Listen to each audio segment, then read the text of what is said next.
Welcome back. We are going to cover stress and crisis, which is our last section of mental health concepts. Stress, as we kind of alluded to earlier in our discussions, has a lot to do with mental illness, right? Stress affects us all, and it's how we cope or not cope with stress that will trigger mental illness.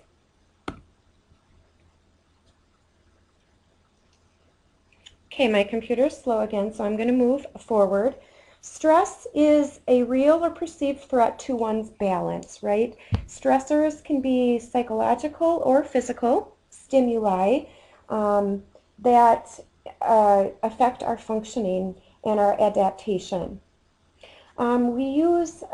Stress precipitates what we call the flight or fight response. This is the sympathetic nervous system response to stressors, and it in the end causes increase in blood pressure, increase in heart rate, increase in oxygen demand. So our body will react to the stressor in these physiological ways. Okay, we use an acronym called GAS in how we are adapting to stressors, and we will talk about each of these stages. So the alarm stage is that initial surge in energy that's produced by the hypothalamic, pituitary, and adrenal axis. And what essentially happens from that axis is the physiological changes, release of the catecholamines and the epinephrine and the norepinephrine. So the hypothalamus senses the stress, activates the sympathetic nervous system, which then activates the adrenal, and the adrenal medulla then secretes these acetylcholamines. And the acetylcholamines will increase your heart rate, your respiratory rate, your blood pressure, and decrease your GI motility so that your body is ready to work harder, run faster, breathe faster, because if you need to run, if you think about it that way. The adrenal cortex is at the same time secreting glucocorticoids, or cortisol is an easier way to put it. And cortisol, what that does is increase the glucose that's released in the body so that we have more energy for that muscle stamina and endurance if we have to run from this stress. That's kind of the body's interpretation of the stressful event. Okay? So I'm going to just have you watch this quick little video here.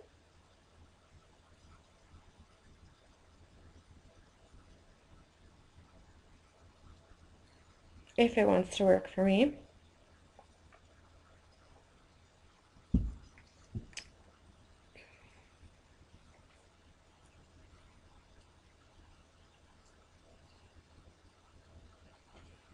Okay, it's not going, so I'm going to move ahead. So oh, here it goes. See, as soon as I start to talk about something else, then it pops up, of course.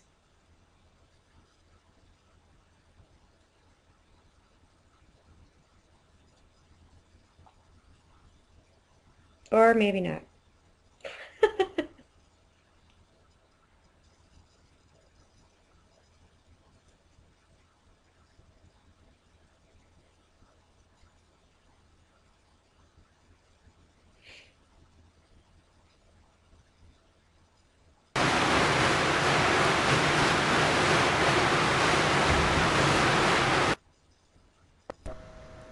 One of the important functions of the hypothalamus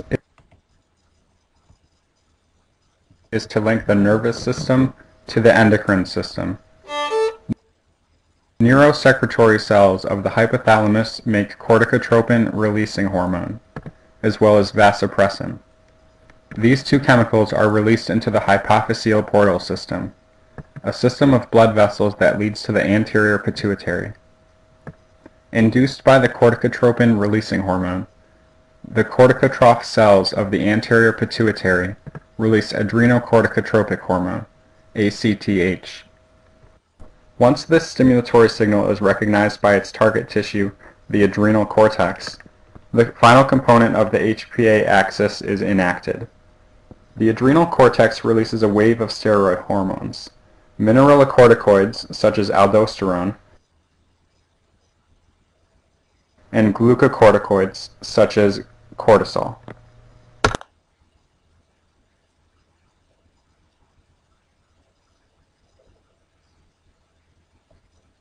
Okay. Where am I here? Okay. So moving on to the resistant and exhaustive stages. The resistant stage is a cascade of activities that the stressor is resolved, and then the person can return to normal functioning. If adaptation does not occur, the stress stage stays active and continues to have all of these physiological changes going on, which eventually, will stress the body out so much that we will go forward to the exhaustive stage, where the body is unable to return to homeostasis. The stress state is chronic and the body's resources are depleted, and it results in chronic illness. So here is just another diagram of the stress response. And if you look at this visualization of the stress response, cortisol changes are going to be on the left of the picture here, and catecholamine changes are going to be on the right. Both of these cause long-term effects, which, if left unchecked, can lead to many different diseases, as we know, such as heart disease, stroke, cancer, ulcers, and chronic headaches. So the stress response, basically you have the stressor, and it can be physiologic, physical, environmental, etc., social. It increases the person's anxiety level. And then they try to adapt to this stressor. They try to overcome it by using defense mechanisms, coping strategies, using their social systems. Maybe it's a church group or somebody, a friend who they can talk to and try and overcome this stressor. If these coping mechanisms or defense mechanisms are effective, the anxiety will go down and the person will return to their normal life. If these coping mechanisms are not effective, that's where we get into the what we talked about as the resistant and exhaustive stages of the stress response, where increased anxiety continues. It's prolonged over a long period of time. It becomes overwhelming. It causes physical and psychological exhaustion, and the person will eventually not be able to tolerate it anymore. So here's just a list. I believe this is out of your book, some reactions to acute and prolonged stress. And typically when we are admitting patients to the acute care setting, these people are under a great deal of stress and often have some of these expressed attributes.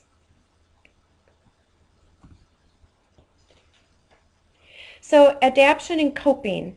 Individuals, you can think about what caused you to be stressed like 15 years ago and what causes you stress today. I'm sure it's very different.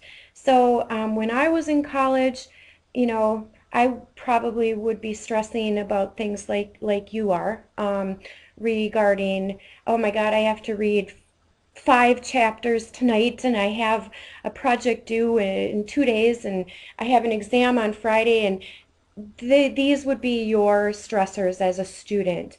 But now, if I look at myself and I look at what my stressors are now, and my stressors are my job, my children, finances, things like that. So the idea is that stressful things we adapt over time. And every time that we deal with a stressful situation, it prepares us better for the next stressor that's going to come along in our life.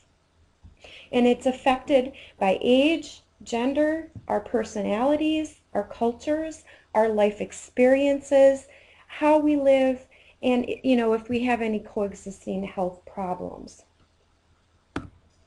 So there are positive and negative responses. Obviously, positive are going to be adequate problem solving. We're able to figure out how to deal with situations.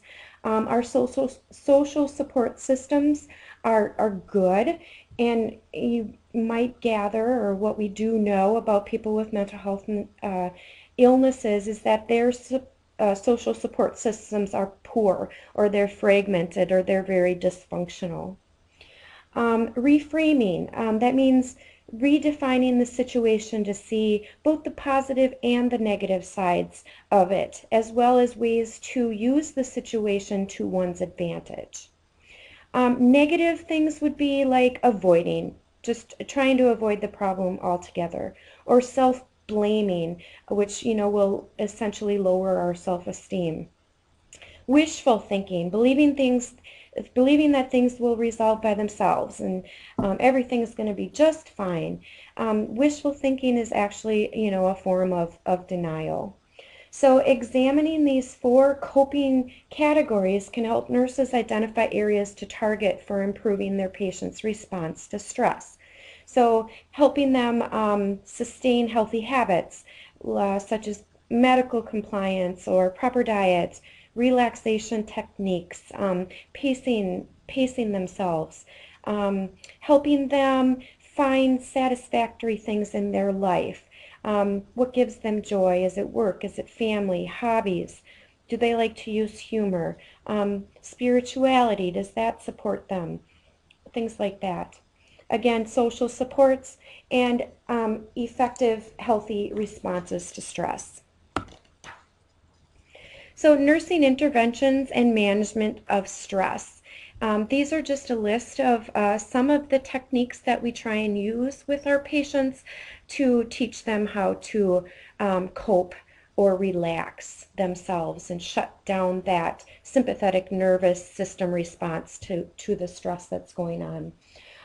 There are certainly many more interventions and management strategies, such as reflexology and acupuncture, but to put them all in one slide was, going to be just too busy. So there's no single stress management technique that's right for everyone. So, it may be a combination of techniques or finding a favorite. It's going to be a trial and error kind of thing. So, relaxation exercises might be progressive muscle tensing and relaxing, or guided imagery, having somebody visualize a calming or pleasant image. Cognitive reframing, that would be like taking the individual's perceptions of the stress and turning it around, replacing the irrational beliefs with more positive, self-sustaining kind of statements. For example, I can't pass this course. You might want to replace that statement for yourself in a way that says, well, if I choose to study for this course, I will increase my chances of success. That would be a positive cognitive reframing. Mindfulness is based on the premise that we are not aware of ourselves moment to moment, but operate on a sort of mental autopilot. Mental activity often occurs unchecked, so subconsciously thoughts can become negative, untrue, unrealistic, and result in anxiety, depression, and lack of focus. To become mindful, we'd want to suggest observing and monitoring the content of our of our thinking and recognizing thoughts as just that they're just thoughts. Negative interpretations can be turned around and become positive when you're teaching mindfulness. So stabilization of crisis. So when a person is having stress, as you see there, we begin with stress. This increases their anxiety. They try to cope through trial and error. If the coping mechanisms do not work, anxiety levels go up and they reach a level of crisis, which we kind of talked about earlier. So there are 3 types of crisis. Maturational crisis would be events that normally occur over the lifespan. It's like they can be planned for in a way. You know these things are going to happen, but when they happen, you're not prepared for it, or it causes you to have to change your perspective or how you live your life. So some examples would be life stages. Midlife crisis, your kids leaving home, getting married, the birth of a child, going back to school. Those kind of events would be maturational. And, maturational, if not handled appropriately and not coped with in an appropriate manner, can lead to crisis. Okay? 3 ways the crises are resolved at this stage would be through a starting point, trying to move towards the next step. If the person lacks support systems, or we work on successful resolution, and it can be difficult. But we have to help the person arrive at this new stage in their life. Play on coping things that have perhaps worked in the past for the person and try and use those now. And if those are not effective in this particular situation, to try and develop new coping mechanisms for the person so that they can get past this stage in their life. The next type of crisis is situational. These crises usually arrive from some extraordinary event in the person's life. So it's something outside of themselves that's unanticipated. So some examples of this would be a loss of their job, or death of a loved one, or getting a divorce, or having some terrible physical illness. Whether or not these events precipitate crisis depends upon, to a degree, the person's support system, their general emotional and a physical status, their ability to understand and cope with the meaning of the stressor.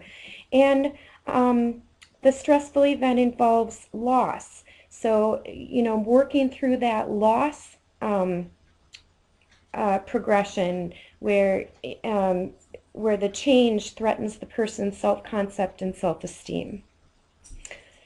The advantageous crisis situation is not part of everyday living. It results from some event that is unplanned and accidental. So when you think of advantageous, you can think of disasters or something really traumatic. So something like a flood or a fire, or the Boston bombing, or rape or assault. Those would all be advantageous crises. So what do we do for these people when they are in crises? We try and walk them through 4 stages. The first stage is really where the problem presents itself. This stage is usually stimulates some kind of problem solving or coping on the individual end. Phase 2 tends to be the trial and error period. This is again where they're trial and erroring different coping strategies and seeing if they work or if they don't work. Phase 3 This is the phase in which the trial and error has failed, and now there's an increase in anxiety, almost to the panic level. Um, this is typically where the patient becomes immobilized, unable to function, withdraws. Stage 4, this is the stage in which the person is in crisis. The anxiety has overwhelmed them. Their coping mechanisms have been ineffective. The anxiety overwhelms them. They're disorganized, depressed, confused, maybe violent, suicidal. These are the people that we are going to get on the mental health unit. They are in crisis, so this would be stage 4. People should be encouraged to get help as early as possible. We should always be talking to people, but if the crisis occurs again, we need to focus on just getting them out of crisis, being very direct, finding out from them who can we call, what resources do you have, what coping mechanisms will you use, and teaching, teaching, and teaching. So some crisis intervention basics. Short. Crisis intervention is short, maybe days, weeks. If greater than that, it's really a chronic problem and not a crisis.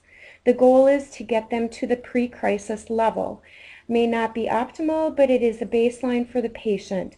Coping skills and other techniques can be evaluated and taught when patient is at their baseline, but not when they're currently in crisis. They just don't have the capacity to learn that. What we're doing is, or the client, when they are in crisis, are desperate, and they are very open to outside intervention. So they're very open to suggestions, to listening to what we have to say, to trying new things, anything that's going to get them out of this situation they're in or this feeling that they're having. And we're trying to determine when did this disequilibrium start for them? What happened? When did it happen? What's happening now? Our communication style is going to be very direct. Again, we are going to be asking if they're thinking about hurting themselves. Do they have the means to do it? Are they thinking about hurting someone else? What do we need to do right then and there? It's a very active stage where the medical nurse and the patient are interacting. I mean, this is serious business. The patient could die, and the nurse needs to be on top of it. You can think of crisis like a patient coding, right? We don't take a lot of time when a patient is coding to ask them a lot of questions, explore their feelings, worry too much about that trusting relationship. So the same is true when we're in crisis. We are trying to get the nitty-gritty information, what's going on, what's happening, who's involved, and trying to resolve this immediately. So if you kind of look at it that way, maybe that puts it in focus a little bit better for you. And so, focus only on the immediate crisis, be very active and direct, intervene for them, be realistic, and usually the person in crisis is so distraught that they are open to anything that you can do to help them. So guidelines for nursing interventions. Always assessing for suicidal, homicidal thoughts when they're in crisis. Helping them feel safe. Remember the term milieu. Listen carefully. Use a direct approach. Identify any social supports that you may be able to utilize to help this person. Talk about those coping skills, what they've tried, what's worked, what's not working, what could we do, and mutually come up with a plan of action, right, to help them pull out. So in summary, this is you know, crisis, stress, and crisis, and what the nurse needs to do. The next videos, not videos, but lectures are going to be focused on biologic basics, which involve neurotransmitters, and then pharmacology for mental health disorders.